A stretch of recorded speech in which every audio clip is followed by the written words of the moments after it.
profe. Buenísimo. Y se ve El profesor. Sí, se ve la facu, ¿no? Buenísimo. Bueno, vamos a continuar con la unidad 14. La unidad 14, temperatura y termometría, pero el punto 2 sería calorimetría, ¿no? La calorimetría es básicamente el estudio, ¿sí? El estudio del calor dentro de la termodinámica, ¿sí? Como sabemos, en realidad, como lo vamos a ir trabajando, nosotros vamos a ver que el calor es una forma de energía, ¿no? Una forma de energía. En cualquier proceso donde nosotros veamos el cambio de un estado de equilibrio a otro estado de equilibrio, ¿sí? Puede haber una interacción de energía para que eso suceda, dentro de las cuales, ¿sí?, puede estar involucrado el calor, ¿sí? El calor. También a esta forma de energía, ¿sí?, se la denomina energía calórica o energía térmica, ¿no? Recibe el nombre de esos dos. Hay autores que no, la nombran indistintamente, ¿no? Para que haya una transferencia de calor, para que se pueda mover el calor, digamos, para que pueda recibir o ceder un sistema de calor, debe haber necesariamente una variación de temperatura, ¿sí?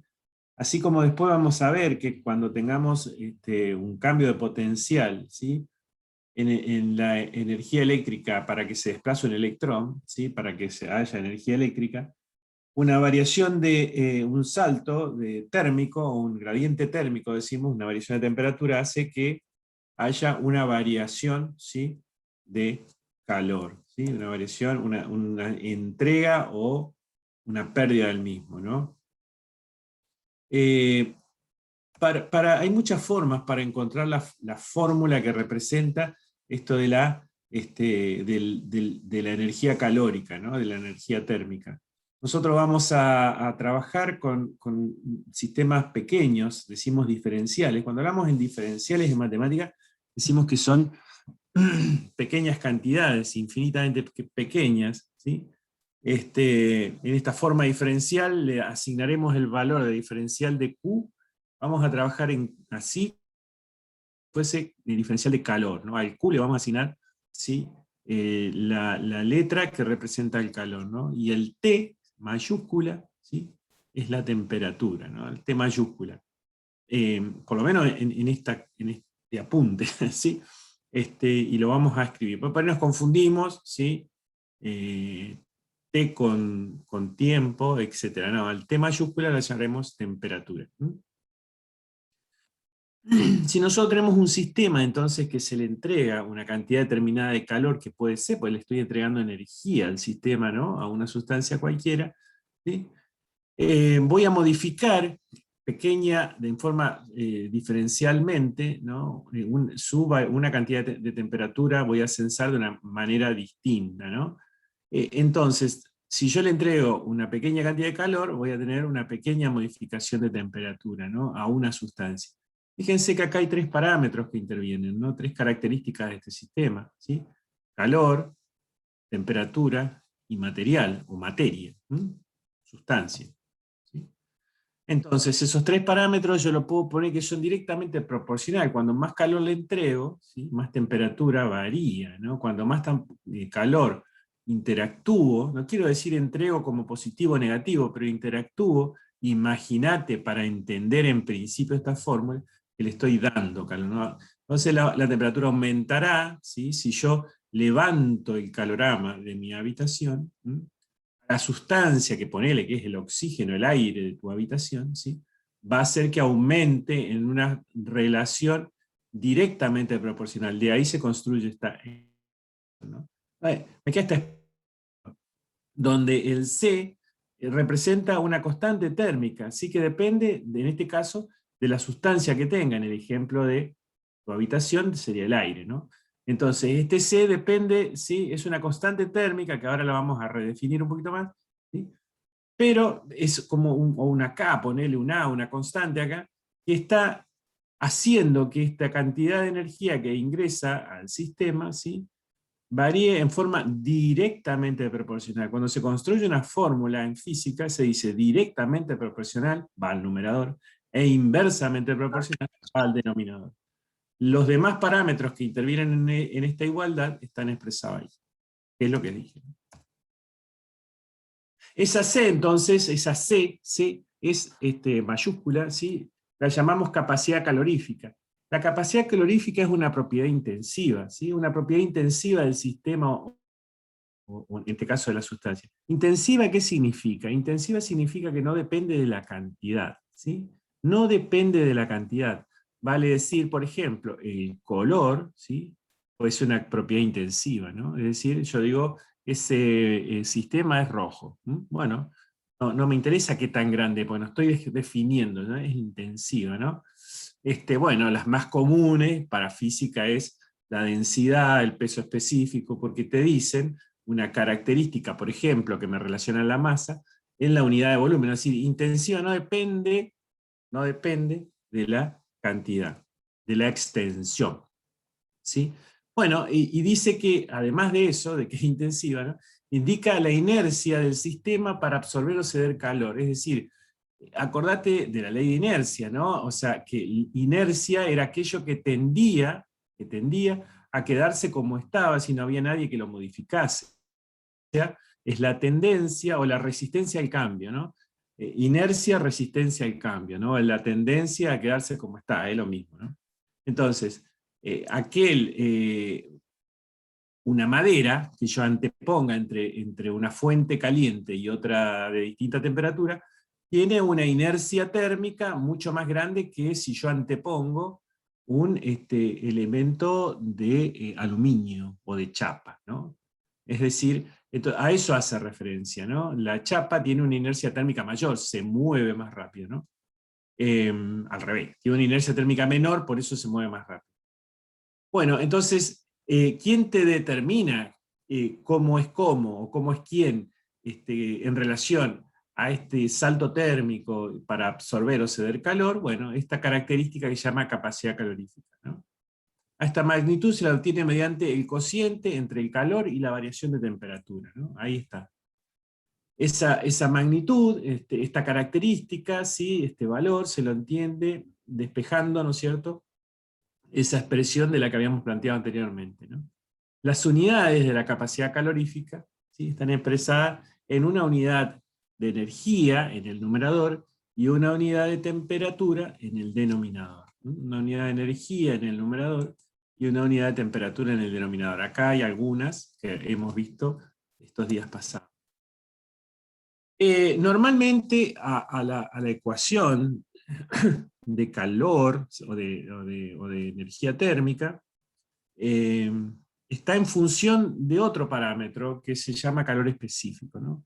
El calor específico, ¿sí?, es una propiedad extensiva, ya no es intensiva, fíjate. El calor específico ya hace referencia a la cantidad de sustancia, ¿no? Es decir, es extensiva.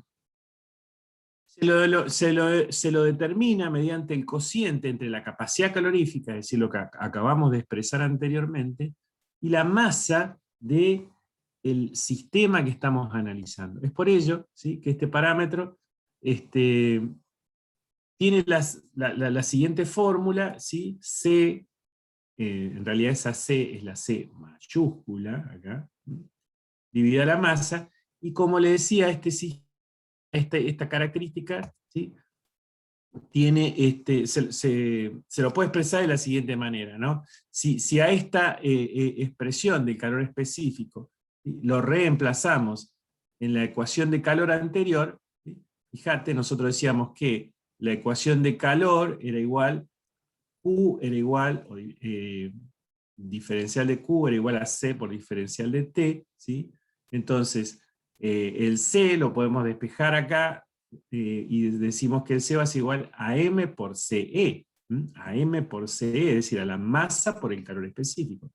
Si a eso reemplazamos en la ecuación de calor, me va a quedar esta expresión, ¿no? Esta expresión. Las unidades del calor específico, fíjense que corresponde ahora a poner una unidad de energía en el numerador, una unidad masa en el denominador que multiplica una unidad de temperatura. Es decir, que las más comunes son Joule, bueno, acá Joule Fahrenheit también es común, ¿no? Bueno, Joule Kelvin gramos, ¿sí? Caloría, grados Celsius, gramo. Kilocalorías sobre grados Celsius, kilogramo también es muy conocida. Y acá hay otras unidades, ¿no? También de BTU en función de libras y grados Fahrenheit. Estas son algunas unidades del calor específico, porque esto depende del material, ¿sí? Depende de la sustancia, como te decía, depende del material, depende de la materia con que está trabajando dentro del sistema, es decir, que esto está tabulado, ¿no? Esto está tabulado. Al final de la clase vamos a ver cómo se calcula también esto, ¿no? Vale decir que estas unidades son conocidas porque las vamos a encontrar fácilmente en distintos libros de texto e incluso en internet. Bueno, recién decíamos que era la calorífica, que era el calor específico, y ahora vamos a ver qué es lo que es el calor, ¿no? Veíamos eso, ¿no? Que la capacidad, que el calor específico era igual a la capacidad calorífica sobre la masa. Si reemplazábamos lo que significaba cada una de las cuestiones, decíamos que nosotros vemos que la capacidad calorífica es igual al diferencial de Q sobre el diferencial de T sobre la masa. Le agregamos un 1 al denominador para que nos quede muy clara la expresión. No era necesario ya en segundo, ¿no? Pero como por ahí piensa que a alguno le hace falta, también lo acomodamos. De manera que lo interesante es despejar Q. El diferencial de delta Q, digo, diferencial de Q, está bien lo que digo. O sea, ¿qué va a ser? Diferencial de Q por 1, va a diferencial de Q en el numerador, y después diferencial de T por M, ¿sí? Va a ir en el denominador. Y despejando diferencial de Q, me va a quedar C por diferencial de T por M del otro lado. Es decir, esta fórmula, ¿no? Si vos despejás acá diferencial de Q, te queda esto. Así de simple, ¿no? Bien. Si nosotros integramos entre dos estados, si integramos este diferencial entre un estado final 2 y un estado inicial 1, ¿sí? Nos va a quedar esa expresión. En la primera parte de la igualdad nos va a quedar esta expresión, es decir que la primera parte de la ecuación me va a quedar que el calor total va a ser lo que resulte de hacer esa operación. Por otro lado, en el segundo miembro, ¿sí? Lo vamos a poder representar con esta expresión, ¿sí? Es decir que, fíjate, la masa voy a mantener constante durante el análisis de la situación, es decir, estamos trabajando con sistemas cerrados, es para sistemas cerrados, ¿no? El calor específico va a ser siempre el mismo, por eso puedo sacarlo afuera, ¿sí? Es decir que estas son constantes, ¿sí? Del signo integral, y acá me va a quedar esta parte de la expresión, me va a quedar T sub 2 menos T sub 1, que sería la temperatura final o temperatura inicial, o reemplazando todo acá me quedaría Q, MC, delta T. Esta es la fórmula muy conocida, básica, de lo que es energía calórica. ¿Qué significa cada uno de los parámetros que intervienen en la ecuación? Bueno, están ahí expresados, donde Q es el calor, cedido o recibido del sistema, ¿sí? Cedido o recibido del sistema, intercambiado, diríamos, ¿no? M sería la masa, C es el calor específico, que es esa característica que tiene que ver con la inercia térmica del material. Y el delta T es la variación de temperatura. Fíjate que acá lo podemos ver, que si no hay un intercambio de temperatura, no hay un salto térmico, o sea, la temperatura final es igual que la inicial, esto va a ser cero, todo se hace cero, y está bien lo que dijimos al principio, que el calor va a ser cero. Para que haya calor tiene que haber variación de temperatura. Las unidades de calor son unidades de energía. Las unidades de calor son unidades de energía. Las más usuales, ¿sí? Son el joule, el kilojoule, la caloría, la kilocaloría, ¿sí? Todas las unidades de energía, el watts horas, ¿sí? Kilowatt hora, etc., ¿no? Todas las unidades de energía, ¿sí? Son atribuibles al calor. ¿Cómo estamos hasta acá? ¿Se entiende algo? Sí, sí, profe. Sí, sí. Sí, profe. Sí, profe, muy bien. Bueno, los signos del calor es importante porque nosotros lo vamos a trabajar al calor. ¿Se acuerdan la primera clase que tuvimos de termodinámica? Decíamos que relacionábamos calor y trabajo, ¿no? Y otras energías, ¿sí? El calor le vamos a asignar, y está bueno cuando nosotros empecemos a empecemos a considerar otras formas de energía que se puede intercambiar en un sistema, qué signos va a tener, por ejemplo, el calor, ¿no? El calor es usual, ¿sí? Es como, diría que es muy habitual, ¿sí? Que consideremos estos signos, ¿no?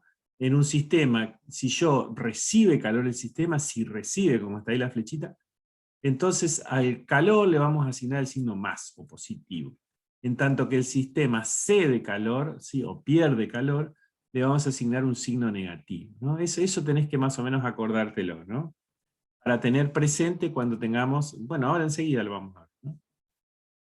Bien, como te decía que el calor, ¿sí?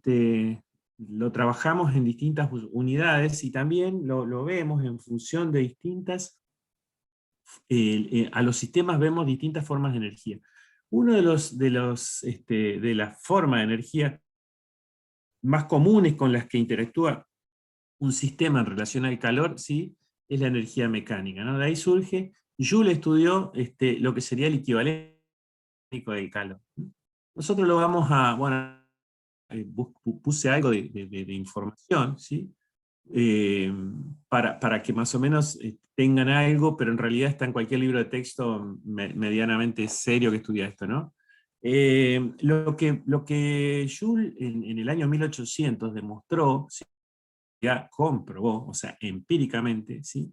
Que si yo tenía un sistema cerrado y adiabático, y solamente le entregaba trabajo a ese sistema, por alguna forma, ¿sí? este, el sistema variaba, ¿sí? Su cantidad de energía térmica en el interior y logró establecer una equivalencia. Esa equivalencia, tiempo después, se corroboró que era prácticamente exacta.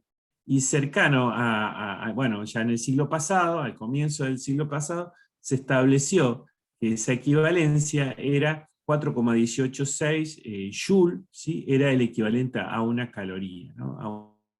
Y de aquí sale que el equivalente de calor, 4,186 Joule sobre caloría. Ahora explico un poquito más. Hay muchísimas, ¿cómo se dice? Esquemas, ¿sí? Que representan la máquina de Joule para demostrar empíricamente, para hacer empíricamente esta demostración, ¿no?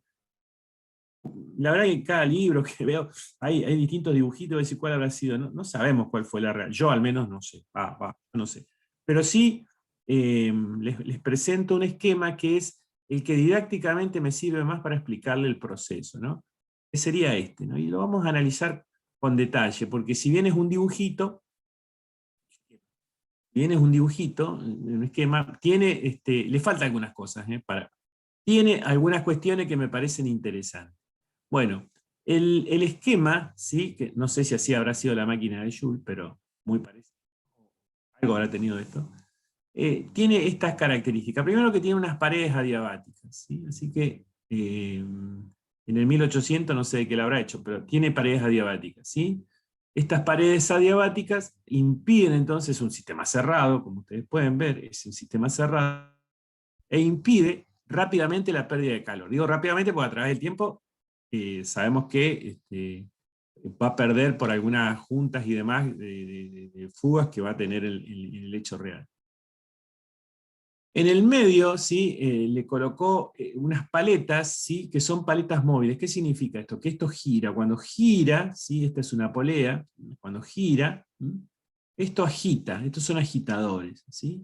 Y acá tenían paletas móviles y acá tenían adosados paletas fijas. ¿Por qué? Lo que se pretende es que acá en el interior haya una masa conocida de algún fluido. Ponele agua, ¿no? O sea, él trabajó con agua. Una masa conocida, ¿sí? De alguna sustancia o un fluido, ¿no? Entonces, pongámosle agua, que era lo que en realidad trabajó, ¿no? O sea que acá vos vas a tener agua. Está cerrado adiabáticamente y la única forma que le entrego, la única manera de entregar la energía no es a través de un fogón acá, a través de una fuente de calor, no es a través de la compresión, porque estas son paredes rígidas, no son paredes elásticas. Es decir, la única forma de entregar acá adentro, ¿sí? es a través de unos agitadores mecánicos. ¿Bien? Agitadores mecánicos.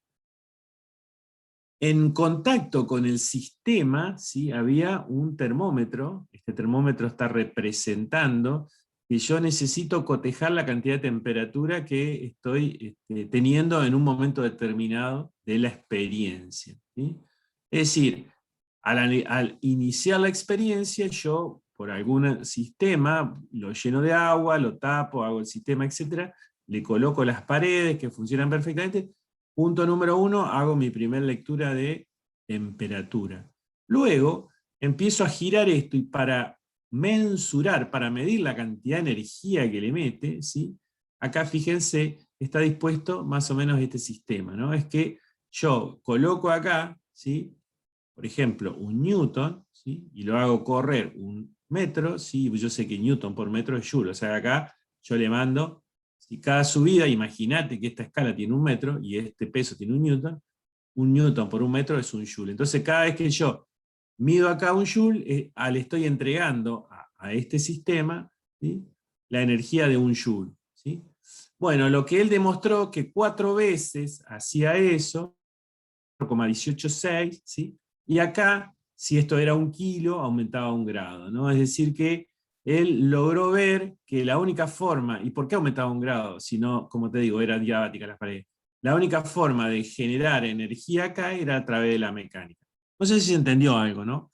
Pero traté de ser lo más explícito posible.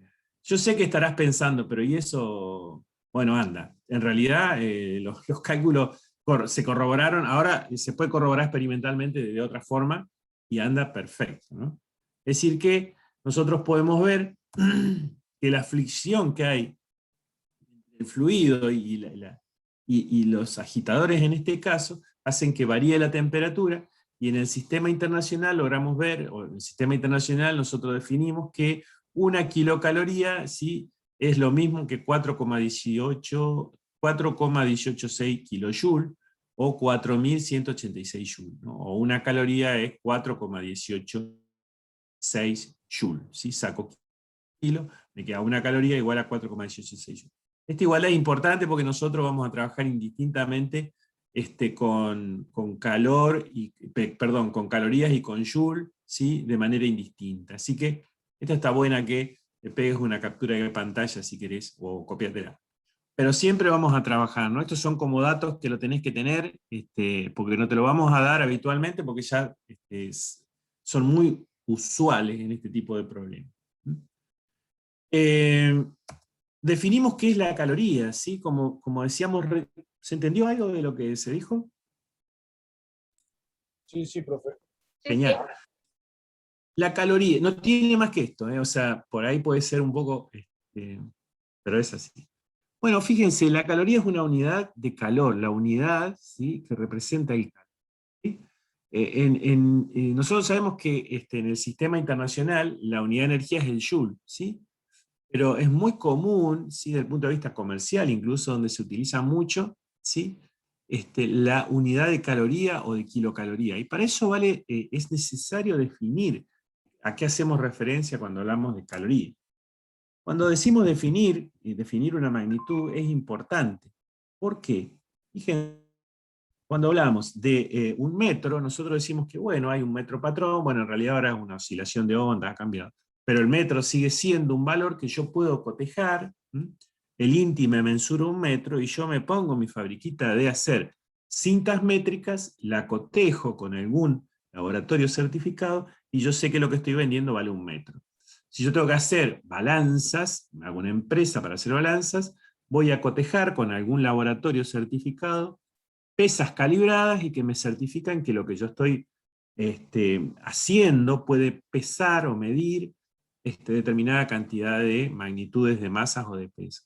En fin, todas estas cuestiones están definidas y certificadas en nuestro país por el INTI, ¿no? O sea, el Instituto Nacional de Regulación de Pesas y Medidas.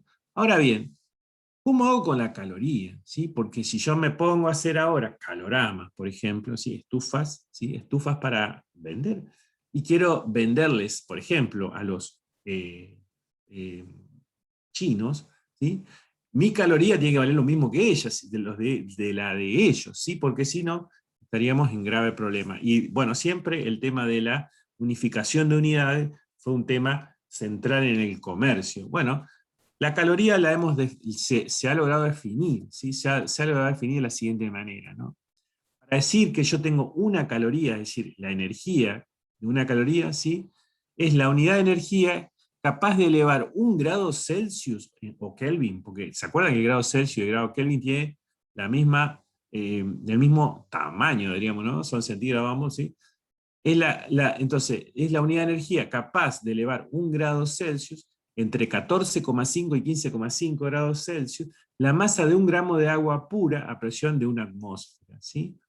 Esa es la definición de calorías. Entonces agarraron, ¿sí?, la masa de 1 gramo de agua, ¿sí?, y cotejaron, dijeron, ¿por qué entre 14,5 y 15,5? Porque hay que especificar todo, ¿no? ¿A qué presión? A la presión de una atmósfera, ¿sí? Es decir, todo sería la presión normal, se dice, ¿no? Ya vamos a ver que en termo decimos presión normal es una atmósfera cuando hablamos de presión normal. 760 milímetros de mercurio. Esta definición permite afirmar que el calor específico del agua, ¿sí?, en estado líquido, es el mismo que el de la unidad que representa la caloría. Vale decir que, otra cuestión también, cuando yo te diga, dado un sistema que contiene agua, ¿sí?, vos ya sabés que el calor específico del agua es una caloría gramo grado Celsius, ¿sí? Entonces, el calor específico del agua, es una caloría gramo grado Celsius, surge también por la definición, ¿sí?, de caloría que hemos expresado anteriormente. Por lo general, ¿sí?, el agua tiene se toma como base de bastantes constantes físicas, ¿sí?, generales, ¿no? Por lo general. Bueno, otras formas de sacar o de encontrar otras unidades en las que se encuentra el calor específico, fíjate bien esta, ¿no? Es kilo caloría arriba y kilo gramo abajo. O sea, lo único que hicimos acá es ponerle kilo y kilo, o sea, mil y mil. O sea, no cambia nada, pero es interesante que la visualices, por eso la coloqué ahí.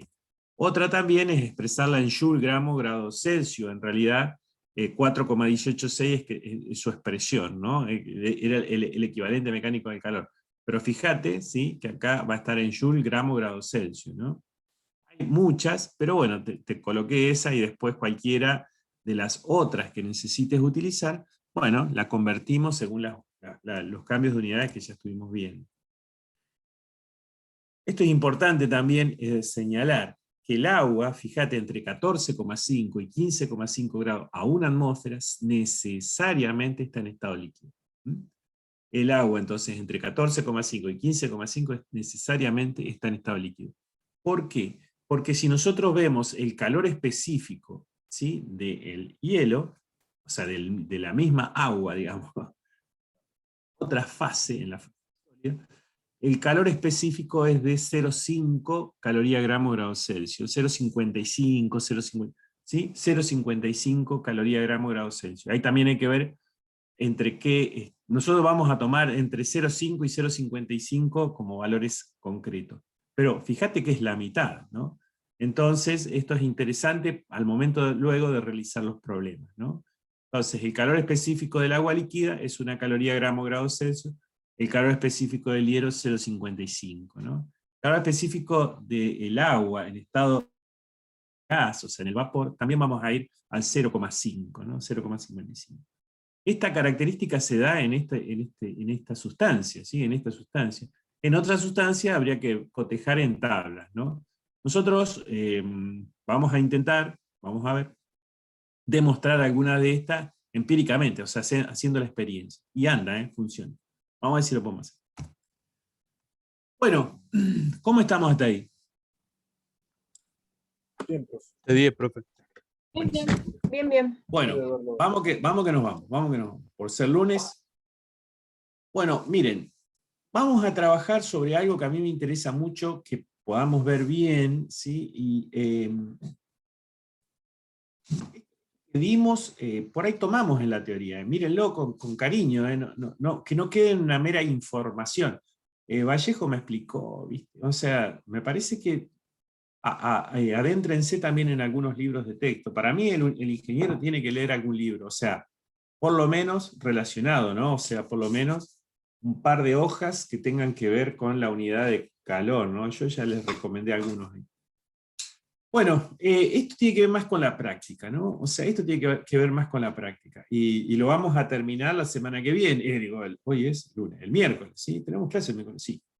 Pero me gustaría que me aguanten 10 minutos más. Y después ya vamos a aflojar, pero me parece central. Cuando hablamos de energía calórica, ¿sí? Vamos a ver que se utiliza mucho esta forma de energía cuando mezclamos dos sustancias. ¿Sí? Dos sustancias.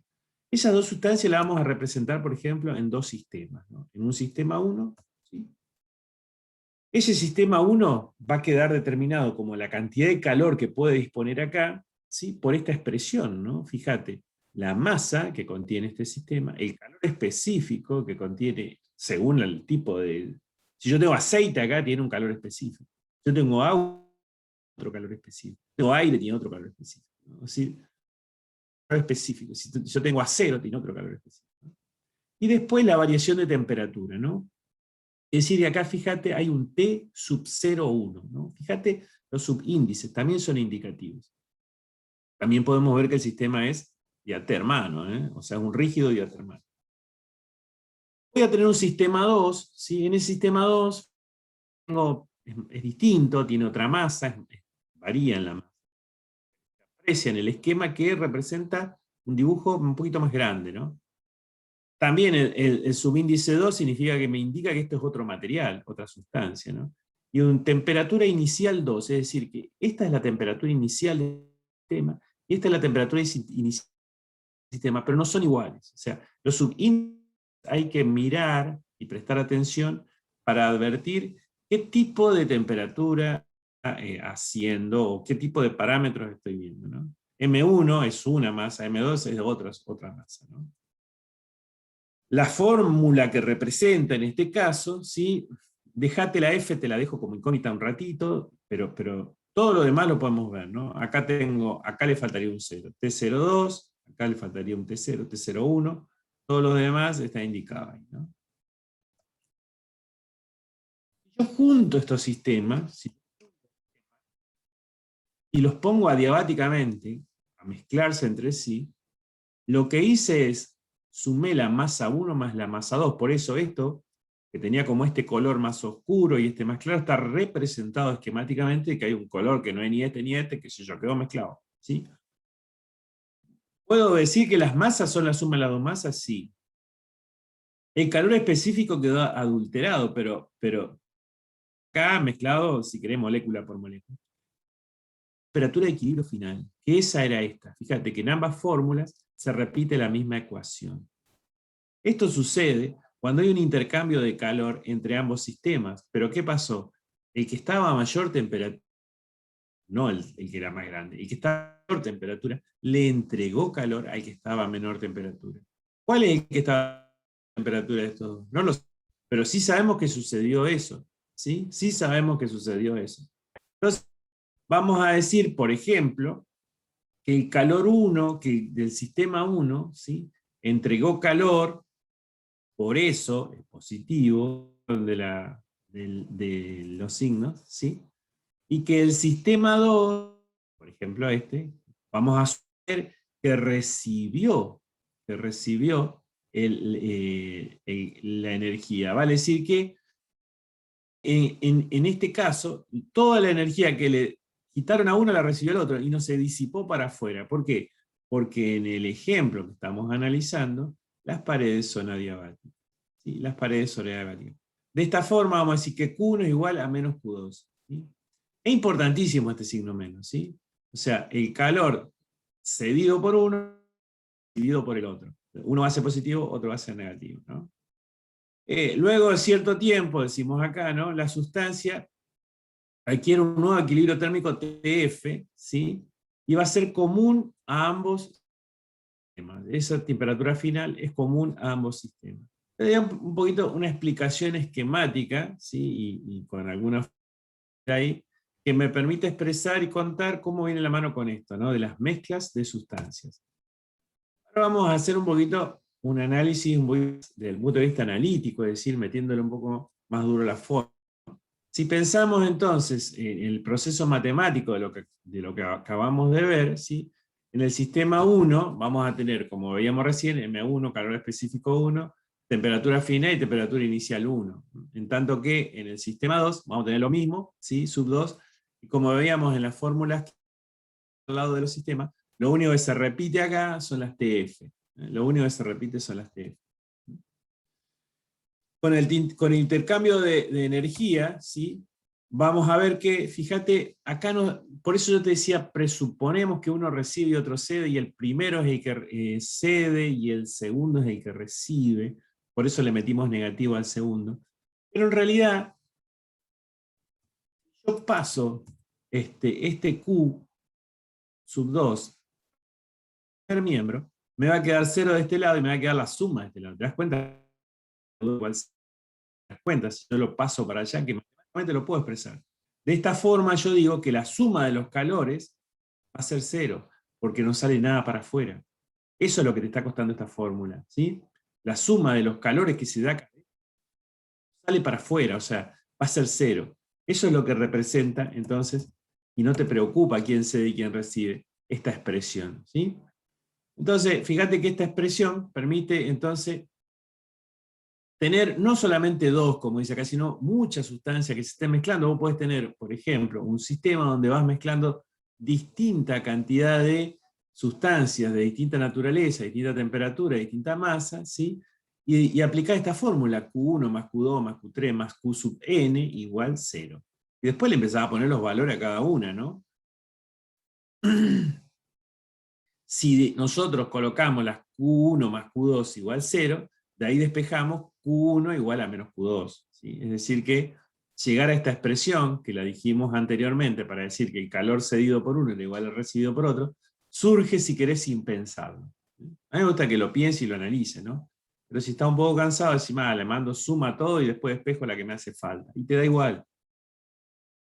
Entonces, con esa expresión reemplazamos los valores, ¿no? Acá vamos a tener M1, CE1, calor específico 1, temperatura final menos la temperatura inicial del 1, lo propio con el segundo calor, pero con el signo negativo. Y esto te modifica bastante todo.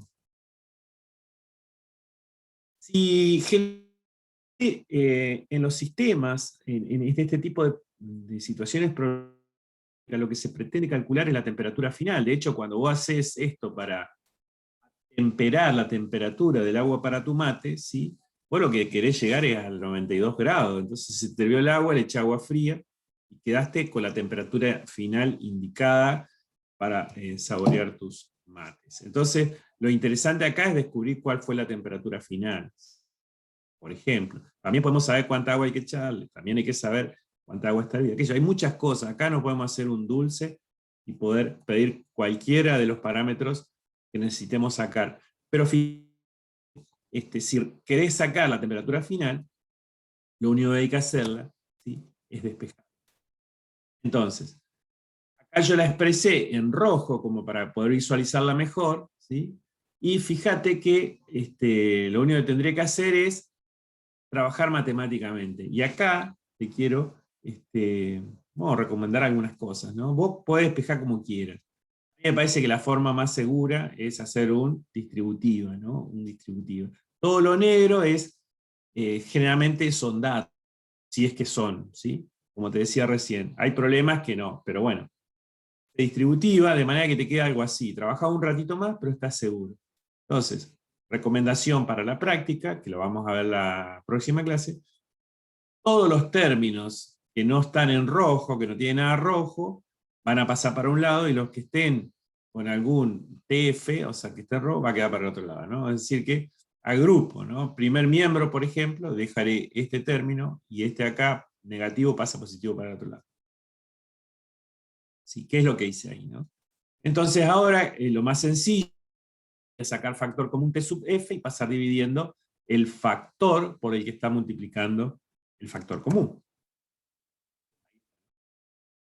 Tal que, bueno, más explicado que esto. Fíjate bien los signos, ¿no? Fíjate bien los signos, cómo te quedaron. Este signo negativo, ¿sí? Fíjate lo que...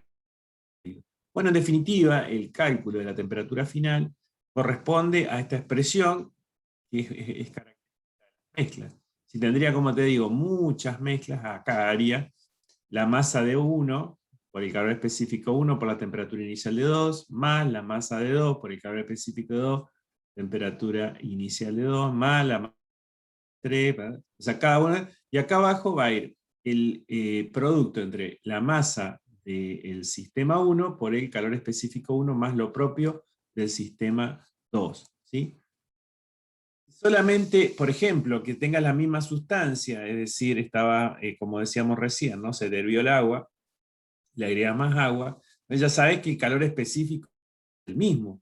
Entonces, si el calor específico es el mismo, saca factor específico, factor común en la parte del numerador, te va a quedar calor específico igual, porque este es el mismo que este, en el supuesto caso que trabajes con la misma sustancia. Y lo propio hacer en el denominador, simplificás, la expresión te queda de esta forma, ¿no? Te queda bien sencilla. La masa por temperatura inicial más la masa de 2 por la temperatura inicial, sobre masa 1 más masa 2. Es decir, que queda esta expresión, ¿no? Es muy sencillo y anda, o sea, con determinados cuidados, hay rangos bastante certeros de la temperatura final que se hace. Por ejemplo, haciendo mezclas con aguas o con aguas con líquidos, ¿no? Con agua y aceite, etc. Por último, esto sacamos de una experiencia que hacíamos habitualmente, de cómo determinamos el calor específico de un cuerpo, ¿no? De una sustancia. Generalmente lo hacíamos con un sólido, ¿sí? Cómo se saca el calor específico de un sólido, ¿no? Del acero, del aluminio, etc., ¿no? Cada cuerpo tiene su calor específico, que era esto de la inercia térmica, ¿se acuerdan? Para eso era necesario tener como dos cuestiones, ¿no? Dos cuestiones. Fíjense. En un sistema, ¿sí? En un sistema que lo llamamos calorímetro, ahora cuento que es un calorímetro, tenemos una sustancia, por ejemplo, líquida, ¿sí? Porque tiene acá un límite, una sustancia que está en equilibrio térmico a una determinada temperatura inicial, ¿sí? Y un determinado calor específico conocido, si es agua, yo sé que es 10 gramos grados Celsius, y una determinada masa. Y por otro lado, yo también puedo mensurar esta masa de este material. Imagínense un sólido, un pedazo de algo, de hierro, un pedazo de aluminio, de bronce, etc., ¿no? Lo puedo medir y lo puedo testear, o sea, la temperatura la puedo sacar, ¿sí? Después veremos cómo, pero yo puedo medir la temperatura de este cuerpo. Por el principio cero lo colocaría yo dentro de un vaso con agua y mido el agua. Y lo dejo un rato, ¿no? Para que el cuerpo esté en equilibrio térmico con el agua. Mido el agua, principio cero me dije que si este está en equilibrio térmico con el agua con el termómetro, entonces este está con el termómetro. Esa sería una forma empírica certera, digamos, que vale para un laboratorio, ¿no? Bueno, de alguna determinada forma puedo determinar esta temperatura inicial del cuerpo, ¿no? La masa del cuerpo la puedo también determinar, ya sea indirectamente, sabiendo la densidad, con el volumen, ¿sí? O por medio de la peso y también determino la masa, la puedo determinar. Lo único que no puedo determinar directamente es el calor específico. Entonces lo voy a colocar ahí adentro, ¿sí? Este sistema a mí me está indicando que es un sistema de paredes adiabáticas, ¿no? Acá hace algunas recomendaciones que las que decíamos recién, que las temperaturas no sean iguales, sino no hay intercambio de calor, ¿no? En el paso siguiente, nosotros vamos a hacer esto, ¿no? Vamos a colocar el cuerpo y vamos a ver que hubo un intercambio de energía entre la masa del fluido y la masa del sólido, si es que estamos, insisto, analizando un sólido. Ese intercambio de energía hizo una modificación de la temperatura final. La temperatura inicial del cuerpo, del fluido la habíamos sacado, la temperatura inicial del cuerpo la habíamos sacado. Pero hay una temperatura final, ¿sí?, que la sacamos empíricamente mediante algún sensor, es decir, un termómetro. Vale decir que esta temperatura final la vamos a encontrar luego de un determinado tiempo hasta que este cuerpo está en la misma sintonía térmica que este otro, ¿no? Ambos están moviéndose a la misma grado de agitación molecular. Entonces, de esta forma, nosotros, calorímetro, vamos a obtener estos datos, ¿no? Es decir, que todavía este no lo tenemos, ¿no? Tenemos las masas, tenemos las temperaturas y la temperatura final. Decimos que el calorímetro es un instrumento de laboratorio que lo que me garantiza es que las paredes son lo más adiabáticamente posible que se pueda, ¿no? Que para un sistema de que un proceso que tenga que hacer, un intercambio de energía, en un lapso de tiempo no muy grande, es decir, por debajo de la hora, ¿sí? No hay gran pérdida de calor o la pérdida de calor absolutamente controlada. Generalmente a esto acá se lo hace en menos de 4 minutos, es decir, que se considera muy adiabático los sistemas que hay, metros que hay. Bueno, ahora pasamos a la parte analítica, ya sabemos la fórmula, la sumatoria del calor es 0, ¿sí? De ahí sacamos que el calor cedido va a ser igual al recibido del cuerpo, o viceversa, pero uno va a ser positivo y otro negativo. Insisto, ¿dónde está el signo menos? No te tenés que preocupar tanto desde el punto de vista matemático. Desde el punto de vista matemático, ¿no? De manera tal que la expresión ahora te queda así, ¿no? Que si este se dio calor, va a ser positivo, y este recibió el calor, va a ser negativo. Pero fíjate que ahora es muy fácil, porque todos estos datos lo hemos medido, es decir, la masa inicial del líquido, el calor específico del líquido, porque conocíamos, la temperatura final, que fue la que sacamos en el termómetro al final, la temperatura inicial del líquido, que la hemos medido, la masa inicial del cuerpo, que dijimos que la determinamos, la final, que es igual a la del líquido, y porque están en equilibrio térmico al final, y la inicial del cuerpo también la medimos. Vale decir que acá lo único que tenemos que hacer es despejar el calor específico del cuerpo. Donde el M, ¿sí? Bueno, está de las magnitudes que la ecuación, ¿no? Fíjate que te da negativa, no es un dato menor. Fíjate que te da negativa, ¿sí? Porque normalmente el resultado final es positivo. Si vos te fijas en la tabla, es positivo, ¿no? O sea que acá, en alguno de estos parámetros, ¿sí? Te va a quedar más grande la temperatura inicial de uno que la final, el conjunto. Entonces negativo con negativo es positivo, o también puede llegar a suceder que acá te dé positivo, digo que te quede negativo, de manera tal que te quede positivo el signo final. Entonces, como recomendación final, decir que de esta con este procedimiento, ¿sí? Se determinan los calores específicos en los laboratorios de cada una de las sustancias, que luego van a parar a tablas que nosotros las utilizamos. Cuando decimos, siempre digo un poco en broma, este valor está tabulado, no es que está tabulado mágicamente, ¿no? No es que vino Moisés con la tabla de los calores específicos del monte. Es decir, alguien se tuvo que sentar o tuvo que tomarse el trabajo de hacer, ¿sí? Todos los valores de los calores específicos de las distintas sustancias, tabularlas y bueno, después venderlas. Vale decir que esta experiencia se la puede hacer sencillamente en un laboratorio simple, ¿no? ¿Qué más? Bueno, nada más. ¿Se entendió algo? Sí, profe. Sí, profe. espectacular.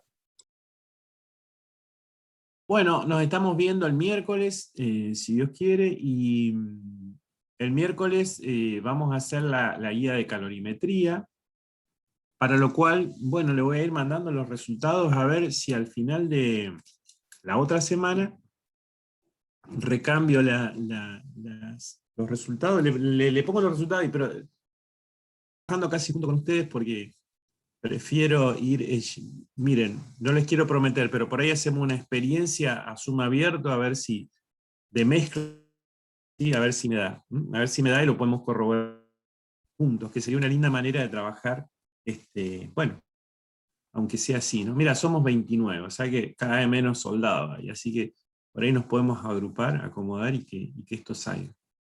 Pero bueno, los espero el miércoles entonces. Buenísimo. Profe, una consulta. Buenísimo, profe. Con respecto a las demás diapositivas del PowerPoint, las vamos a ver el lunes que viene, digo, para ir copiándolas. Las demás las vamos a ir viendo el lunes que viene, sí señor. Sí, déjame que te garantice supongo que el miércoles podré dar lo que quiero. Sí. ¿Cómo es el tema? El miércoles, el lunes es lunes y el miércoles es feriado, ¿no? Creo que el lunes no es feriado. No, no es feriado. No, el lunes no. No. El martes es feriado. El martes es feriado. Zafamos. Martes, feriado.